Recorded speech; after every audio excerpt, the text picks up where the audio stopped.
Welcome back to the show. Speaking on line number one, say good morning to the Mayor of Stephenville Crossing. That's Lisa Lucas. Mayor Lucas, you're on the air. Hello, Patty. Thanks for taking my call. Happy to do so. Welcome to the show.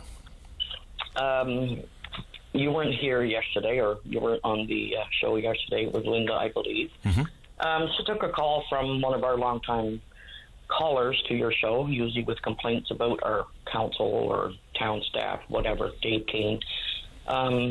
Normally I tend to ignore what he has to say, but this time, where I was invited by Linda to respond, I decided it was time to respond and put this issue he's brought up to rest.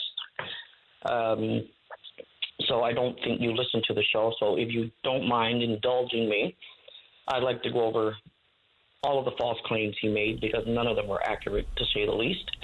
And I'm hoping you're going to give me the time to address them all. Let's do it. Okay. We had 2 new counselors came on board this year.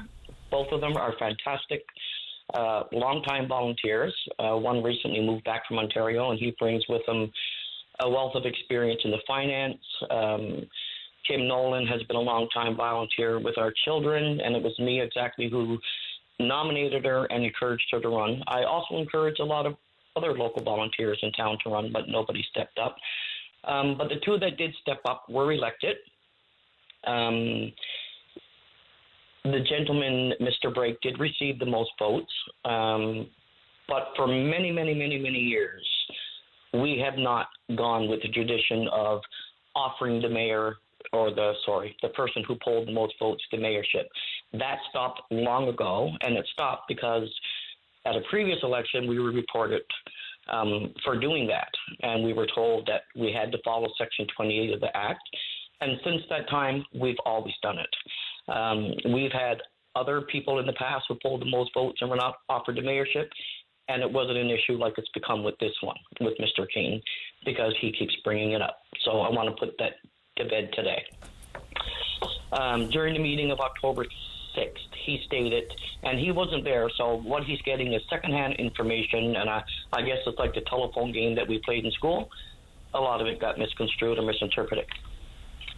But anyway, on October 6th, before the election began, the meeting was chaired by our administrative clerk, Yvonne Young.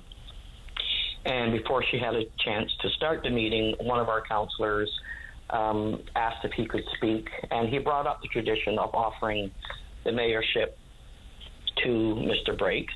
Ms. Young informed him that no, we had to follow the act, and some discussion ensued. I asked to speak, and I reminded him that a previous councillor who had polled the most votes was not offered the mayorship, and that it wouldn't be fair to them to do so with Mr. Brake. So he conceded, and the nominations process began. I was nominated as well as Mr. Brake, and I won the nomination.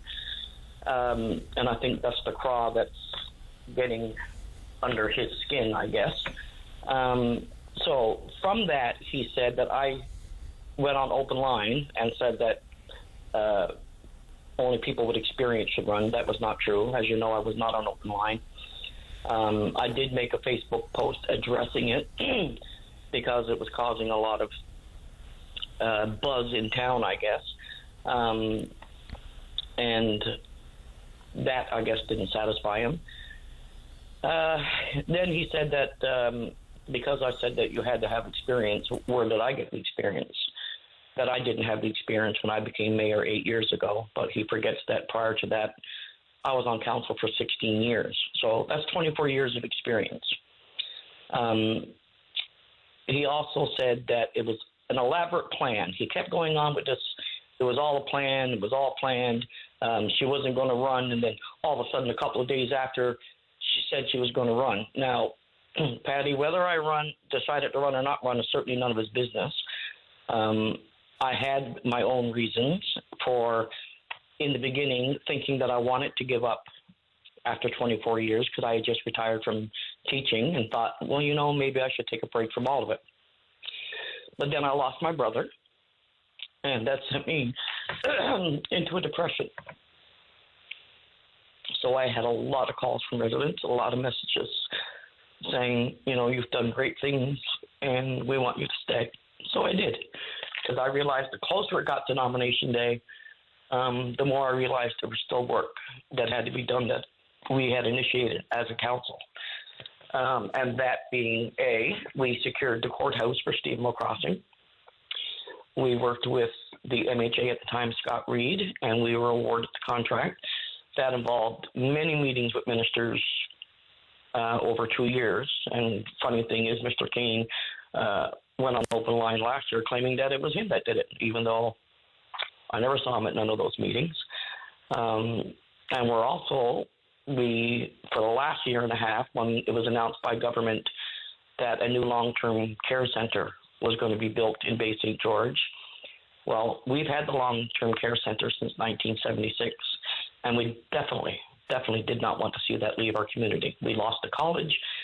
We don't have a huge tax base here, and we were not letting the long-term care center go on our watch. Our town manager, Yvonne Young, mentioned that we had a lot of acreage in a really beautiful section of town that overlooks the ocean, not near the low water level.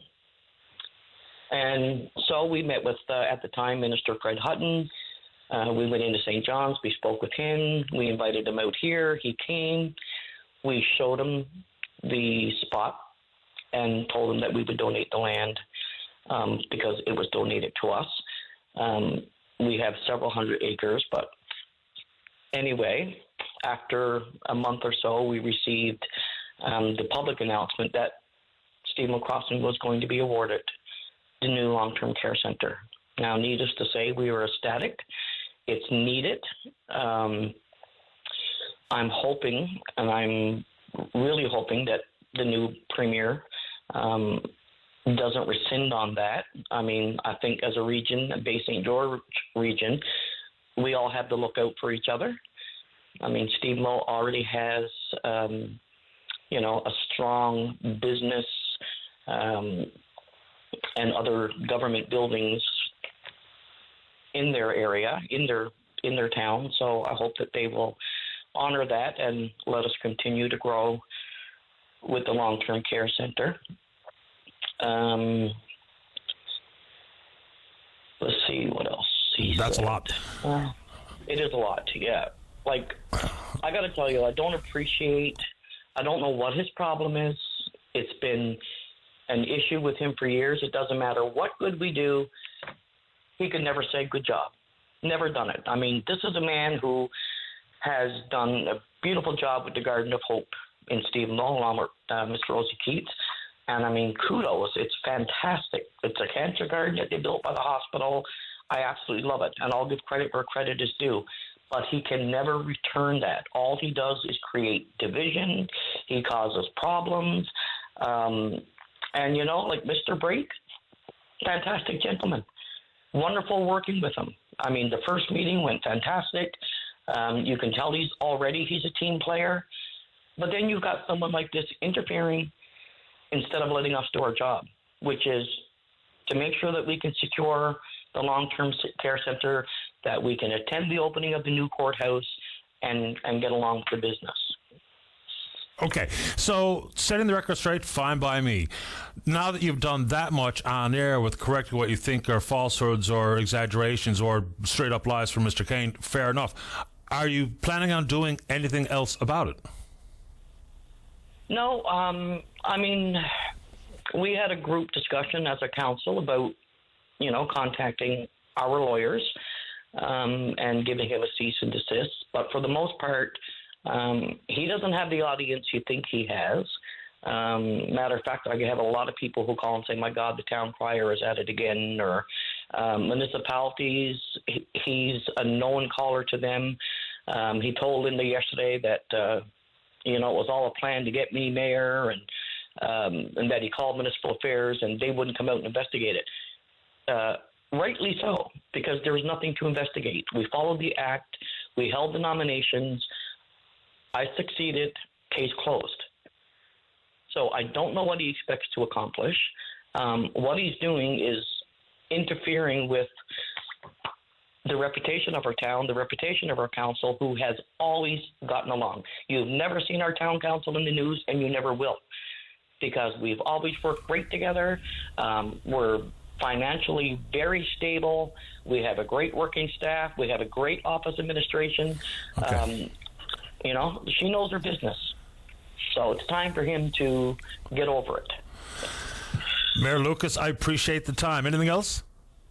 Nope, that's it. Appreciate it. All I want to say is, again, as a council, we've worked with, Scott Reed when he was our Liberal MHA. We worked with Joan Burke when she was our PC representative at MHA, and we're looking forward to working with Hal Cormier, our new PC MHA, and we're hoping that we'll continue that great relationship with government that we've always had.